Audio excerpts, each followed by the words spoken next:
چلے گی۔ اچھا یہ بھی آپ ذہن میں رکھ لیں کہ وہ ووٹرز یا پاکستان تحریک انصاف کے وہ لوگ جو یہ سمجھ رہے ہیں کہ پی ٹی آئی کو آؤٹ کر دیا گیا ہے اور اب نہ جانے کیا ہوگا، آزاد امیدواروں کو ووٹ اگر ہم ڈالیں گے تو آزاد امیدوار بعد میں مکر گئے، عمران خان کے ساتھ کھڑے نہ ہوئے تو تب ہمارا ووٹ ضائع ہو جائے گا، تو ان کے لیے بھی بتاتا چلوں کہ جو حکومت بھی بنے گی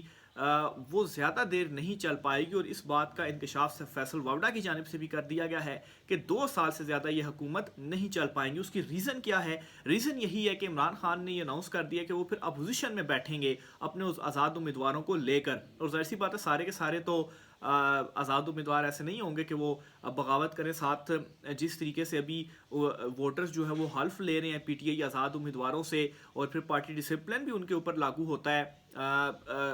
وہ ادھر ادھر نہیں ہو سکتے، تو ان تمام تر چیزوں کو دیکھا جائے تو عمران خان اگر اپوزیشن میں بیٹھ گیا اور دوسری طرف جو حکومت ہے وہ بھی نون لیگ اس پوزیشن میں نہیں ہے کہ وہ سمپل میجورٹی سے حکومت بنائے، یا پیپلز پارٹی بھی اس پوزیشن میں نہیں ہے، جس طریقے سے پی ڈی ایم کا چوچو کا مربع اکٹھا ہوا تھا اسی طرح سے اکٹھا ہو کر ان کی جو حکومت ہے وہ اگر انہوں نے بنائی تو بن پائے گی، تو اسی وجہ سے عمران خان جب اپوزیشن میں بیٹھیں گے تو یہ جو حکومت ہے وہ نہیں چل پائے گی۔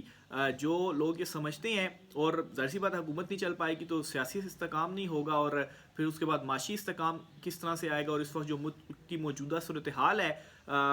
جس طرح سے پی ڈی ایم نے آنے کے بعد خود اعتراف کیا زبیر صاحب کی جانب سے جو کہ ترجمان تھے نون لیگ کے، کہ 16 ارب ڈالر سے ریزرو جو تھے وہ آپ 3 ارب ڈالر کے اوپر لے آئے، تو یہ وہ تمام تر چیزیں ہیں کہ اگر جو ووٹرز ہیں وہ مایوس بھی ہیں پاکستان تحریک انصاف کے، تو مایوسی کی اس کے اندر ضرورت نہیں ہے، کیونکہ جو غیر فطری چیزیں ہوتی ہیں وہ چل نہیں سکتی ہیں۔ ان کا اتحاد بھی غیر فطری تھا، اور اس وقت بھی میں مسلسل یہ آپ سے کہتا تھا کہ یہ غیر فطری اتحاد چلے گا نہیں، اور آپ دیکھیں گے کہ الیکشن کے قریب آتے ہوئے ایک دوسرے کا گلا پکڑیں گے، ایک دوسرے کو گالیاں دیں گے، ایک دوسرے کے اوپر تنقید کریں گے، اور وہی کچھ اس وقت ان دونوں جماعتوں کی جانب سے ایک دوسرے کے حوالے سے کیا جا رہا ہے۔ اور اب ایک اور پریڈکشن بھی لے لیں، اگر یہ حکومت انہوں نے کسی طریقے سے بنا بھی لی تو وہ زیادہ عرصے تک یہ چلا نہیں پائیں گے، کیونکہ جو مہنگائی کا طوفانی ابھی لے کر آئے ہیں تو ظاہر سی بات ہے عوام کی بھی ایک برداشت ہے، کس حد تک وہ جو چیزیں ہیں ان کو برداشت کریں گے۔ دوسری طرف ناظرین الیکشنز کے اوپر بھی سوالیہ نشان مزید اٹھتے جا رہے ہیں۔ ویسے تو جو پروسیس ہے الیکشنز کا وہ تو چل رہا ہے، بیلٹ پیپرز کی چھپائی بھی الیکشن کمیشن نے کہہ دیا ہوا ہے، پھر 8 تاریخ کو الیکشنز ہیں، 2 ہفتے رہ چکے ہیں، لیکن ساتھ ہی اب آپ دیکھیں کہ حکومت کی جانب سے ایک اقدام اٹھایا گیا ہے پنجاب حکومت کی جانب سے، اور وہ انہوں نے یہ کیا ہے جی کہ دفعہ 144 جو ہے وہ پنجاب بھر میں نافذ کر دی ہے۔ اب گزشتہ 2-3 دنوں سے جو ماحول یا سینیریو بن رہا ہے وہ کیا ہے جی؟ ایک تو الیکشنز کے حوالے سے بار بار نگران وزیر اطلاعات بھی کہتے ہیں جی کہ الیکشنز ہو رہے ہیں، اور ان سے اس وجہ سے وہ کہتے ہیں کہ ان سے بار بار سوال بھی اس چیز کا ہوتا ہے، تو سب سے پہلی اور بڑا ثبوت تو یہی ہے کہ ابھی تک سوال موجود ہیں جی کہ ہوگا الیکشن یا نہیں ہوگا۔ پھر اسی طریقے سے جو کچھ تھریٹ الرٹس جاری کیے جا رہے ہیں اسلام آباد میں اسکول کالجز یونیورسٹیز وغیرہ کو، اور وہ جو ہے وہ بند کی جا رہی ہیں، اور پھر اسی طریقے سے جو اس وقت موسم کی صورتحال ہے، تو یہ وہ ساری تمام تر چیزیں ہیں جو کہ الیکشن سے پہلے ہو رہی ہیں، اور پھر دفعہ 144 پنجاب بھر میں نافذ کرنے کا کیا وجہ ہے؟ ظاہر سی بات ہے سیکیورٹی ریزنز ہی ہیں، اور دفعہ 144 میں ہوتا کیا ہے کہ آپ ڈبل سواری نہیں ہوتی موٹر سائیکل کے اوپر، آپ زیادہ بندے کسی جگہ پر اکٹھے نہیں ہو سکتے، تو ایسی صورتحال جہاں پر جو ہے وہ الیکشن کمپین چلنی ہے، 8 فروری کو الیکشن ہونا ہے، اور اس وقت کمپین کا ٹائم ہے، جلسے ہونے ہیں، تو اس صورتحال میں اگر لوگوں کو اکٹھا نہیں ہونے دیا جائے گا تو کمپین کس طریقے سے چلائی جائے گی؟ حالانکہ دوسری طرف نون لیگ تو اپنے جلسے کر رہی ہے، فلاپ ترین جلسے کر رہی ہے، پابندیاں تو پاکستان تحریک انصاف کے اوپر ہی ہیں، ان کو کمپینز تک نہیں کرنے دی جا رہی، تو بہرحال دوسری طرف یہ جو اقدامات ہیں وہ اٹھائے جا رہے ہیں۔ GGISI جنرل ندیم انجم صاحب کے حوالے سے بھی ایک اہم خبر ہے، وہ بھی آپ کے ساتھ شیئر کرتا چلوں۔ ہوا یوں ہے کہ GGISI کی جانب سے ایک سیشن کوسچن آنسر سیشن جو ہے وہ کیا گیا ہے یونیورسٹی طلباء کے ساتھ۔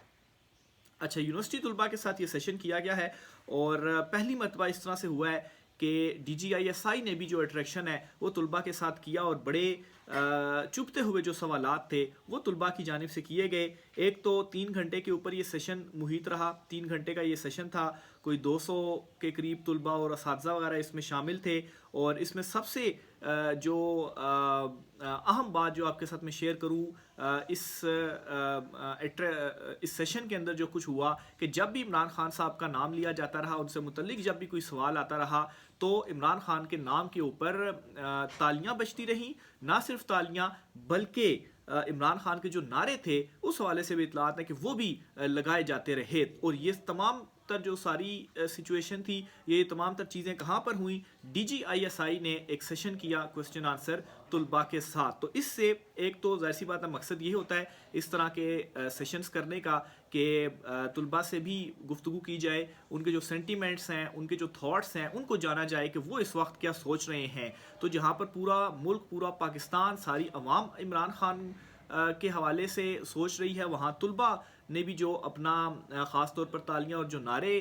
تھے، تو اس سے بھی ایک میسج چلا گیا DGISI صاحب کو بھی کہ اس وقت عمران خان کے حوالے سے کتنی جو محبت ہے وہ عوام کے اور جو طلباء ہیں ان کے دلوں میں موجود ہے. یہاں تک کہ ایک طلباء نے یہ بھی سوال تک DGISI سے پوچھ لیا کہ وہ ایک سوال جو ہے وہ پوچھنا چاہتے ہیں، لیکن ان کو ڈر یہ ہے کہ کہیں کوئی ویگو ڈالا نہ آ جائے. تو جس پر DGISI صاحب نے ان سے یہ کہا طلباء سے کہ آپ اپنا جو سوال ہے وہ کھل کر کریں، یعنی کہ کوئی ویگو ڈالا نہیں آئے گا، کوئی آپ کو تنگ نہیں کرے گا. تو بہرحال یہ انہوں نے کہا تو صحیح، لیکن ایٹ لیسٹ ایک جو تھاٹ تھا وہ ان تک پہنچ گیا کہ اس وقت جو طاقتور ہیں ان کے حوالے سے کتنا جو ایون کے اسٹوڈنٹس ہیں ان میں اویئرنیس ہے، اور وہ بھی اب یہ بات کرنے لگ پڑے ہیں کہ جی ہم عمران خان کا نام لیں یا کوئی سوال کریں تو کوئی ویگو ڈالا تو نہیں آ جائے گا. تو بہرحال DG صاحب نے ان کو پھر کہا کہ آپ ہمارے اپنے لوگ ہیں. پھر اسی طریقے سے بتایا جا رہا ہے جی کہ تھوڑا سا لیٹ آئے اور DGISI اس سیشن میں، اور یہ کہا جی کہ دھند تھی اور دھند کی وجہ سے وہ تھوڑا سا لیٹ ہو گئے. بہرحال 3-3.5 گھنٹے کے اوپر یہ جو سیشن تھا وہ ہوتا رہا. اور ایک اور امپورٹنٹ چیز بلوچ جو احتجاج وغیرہ ہے اس حوالے سے بھی سوال ہوا، اور اس سوال کے جواب میں DGISI صاحب کی جانب سے جو چیزیں شیئر ہو رہی ہیں، انہوں نے یہ کہا کہ بلوچ جلد چلے جائیں گے، قائد اعظم میں بڑی طاقت ہوتی ہے. پھر اسی طرح سے ایک سوال کے جواب میں انہوں نے کہا جی کہ ہم سیاستدانوں کے پاس نہیں جاتے، بلکہ جو سیاستدان ہیں وہ ہمارے پاس آتے ہیں کہ ہماری چیزیں آپ ٹھیک کر دیں. تو یہ بڑا امپورٹنٹ ایک سیشن تھا جو کہ ہوا، اور اس تناظر میں بھی میں اس کو امپورٹنٹ کہتا ہوں کہ ظاہر سی بات ہے DGISI فرسٹ ٹائم اس طرح سے جو سیشن تھے ان کی جانب سے کیا گیا، کیونکہ اس سے پہلے نگران وزیر اعظم کاکڑ یا دیگر جو تھے وہ کرتے رہے، اور طلباء وغیرہ کو کسی کو معلوم نہیں تھا کہ ان کا DGISI سے یہ جو سیشن ہے وہ ہوگا. تو اچانک سے ان کا یہ جو سیشن ہے وہ ہوا، اور مقصد اس طرح کے سیشنز کا یہ ہوتا ہے کہ ظاہر سی بات ہے ایک تو طلباء کے ساتھ آپ اٹریکشن کریں، جان سکیں گے اس وقت ان کی جو سوچ ہے وہ کیا ہے. تو ایک جو میسیج ہے عمران خان صاحب کے حوالے سے بھی، جو تھاٹس ہیں وہ ضرور DGISI صاحب کو بھی اب ایک مزید جو ہے وہ پتہ چل گیا ہوگا کہ کس طرف جو اس وقت عوام ہے وہ سوچ رہی ہے. اس کے علاوہ عمران خان صاحب کے ضمانت پر بھی بڑی خبر آپ کے ساتھ میں شیئر کرتا چلوں. عمران خان صاحب چونکہ کوئی 200 کے قریب ان کے اوپر مقدمات ہیں، تو اسی طریقے سے 9 مئی اور دیگر کے حوالے سے کچھ عمران خان کے اوپر کوئی غالباً 7 کے 9 مقدمات تھے جن میں ان کی ضمانت جو ہے وہ مسترد کی گئی تھی. پھر انہوں نے ہائی کورٹ سے رجوع کیا تھا اور موقف یہ اپنایا تھا جی کہ وہ تو جیل میں ہیں، اور جیل میں ہیں تو وہ عدالت میں کس طرح سے پیش ہوں، یا تو پولیس ان کو عدالت میں پیش کر دے، لیکن سیشن کورٹ نے ان کی ضمانت مسترد کر دی ہے. تو ہائی کورٹ نے پھر یہ واپس بھیجا تھا معاملہ سیشن کورٹ کو کہ بھئی اس معاملے کو نظر انداز نہیں کیا جا سکتا. تو سیشن کورٹ میں یہ مقدمے جو ہے وہ چلے، اور ان ساری مقدموں میں عمران خان صاحب کی جو ضمانت تھی وہ بحال کر دی گئی ہے. اور صرف یہی نہیں بلکہ اس وقت یہ اطلاعات بھی گردش کر رہی ہیں کہ انتخابات سے پہلے عمران خان صاحب کی جو رہائی ہے وہ ممکن ہے. اور ساتھ ہی ساتھ عمران خان صاحب اس وقت جن 2 مقدمات میں گرفتار ہیں، یعنی کہ 3 اہم بڑے کیس عمران خان صاحب کے خلاف چل رہے ہیں، توشہ خانہ 190 ملین پاؤنڈ اور سائفر کیس. تو سائفر کیس میں تو عمران خان صاحب کی آلریڈی ضمانت ہو چکی ہے. جو دیگر 2 کیسز ہیں ان دونوں کیسز میں بھی عمران خان صاحب نے ہائی کورٹ سے رجوع کیا ہوا ہے. تو جلد ہائی کورٹ سے بھی عمران خان صاحب کی جو ضمانت ہے وہ ہوتی ہوئی نظر آ رہی ہے، کیونکہ ویسے ہی ان دونوں مقدموں میں کچھ ایسا ہے نہیں کہ عمران خان کے خلاف یہ مقدمے آگے بڑھائے جائیں یا ان میں جو سزا ہے وہ عمران خان صاحب کو دی جائے. الیکشن کمیشن آف پاکستان سے بھی اہم خبر ہے، اور خبر یہ ہے کہ ایک اہم شخصیت ہے الیکشن کمیشن آف پاکستان کی، اور یہ ہیں جی RO. اور ان کے اوپر اصل میں الزام یہ تھا جی کہ کورٹ کا کوئی فیصلہ آیا تھا، اور اس کے بعد انہوں نے جو انتخابی نشان تھا امیدوار کا وہ بدلا، اور یہ انتخابی نشان بدلنے کے اوپر الیکشن کمیشن آف پاکستان کی جانب سے جو ایکشن ہے وہ لیا گیا، اور ایکشن لینے کے بعد انہیں اپنے عہدے سے ہٹا دیا گیا. تو یہ جی الیکشن کمیشن آف پاکستان کے معاملات چل رہے ہیں. اور میں تھوڑا سا ڈھونڈنے کی کوشش کر رہا ہوں خبر. تو بہرحال کہ کس ایریا سے تھا. بہرحال یہ RO تھے الیکشن کمیشن آف پاکستان کے. حالانکہ انتخابی نشان تبدیل کرنا کوئی اس میں کیا ایسا مسئلہ تھا. بہرحال الیکشن کمیشن آف پاکستان کی جانب سے ان کو عہدے سے ہٹا دیا گیا اور تحقیقات کی جا رہی ہیں کہ آخر انہوں نے اپنے اختیارات سے تجاوز کیا اور ان کے پاس یہ اختیار نہیں تھا کہ یہ جو نشان ہے وہ بدلیں, اور اس کے اوپر الٹا انہوں نے جو تحقیقات ہیں وہ بٹھاتی ہیں. رائے کا اظہار کیجیے گا. آج کے ولاگ سے اتنا ہی. مجھے اجازت دیجیے. اللہ حافظ.